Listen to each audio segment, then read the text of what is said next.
One would think that there would be unanimous national resolve to get to the bottom of such aggression from an enemy foreign power, especially a foreign power with whom we spent much of the second half of the 20th century locked in a global ideological struggle with, especially in their renewed aggression towards us, as they've targeted the institution that we have and they don't, free and fair elections.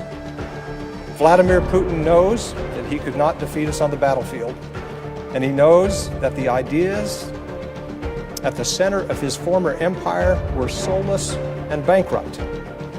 So he wants to rob us of what makes you now in the position that he's in. The idea that the integrity of this investigation, the idea that the urgency of the investigation will continue under his leadership is in question. That's why this bill is necessary. And more than that, we are a nation that has been, is, and will be under attack.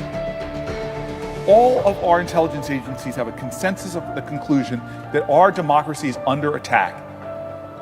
We need to understand what happened, what is happening, and how to prevent it from happening again, and hold those people accountable. This investigation has led to numerous guilty pleas. This investigation has led to numerous indictments, and it should be able to run its course without interference. For example, Robert Mueller just indicted 12 Russians for supposedly orchestrating a cyber attack on the DNC that somehow turned Donald Trump awesome and made Hillary Clinton not awesome. So that's what Mueller's investigation is saying. Meanwhile, longtime veteran of the intelligence community and former weapons inspector Scott Ritter has published a column in Truthdig this week entitled "Indictment of 12 Russians Under the Shiny Wrapping, a Political Act." And he points out that there is one major problem with the indictment. It doesn't prove that which it asserts.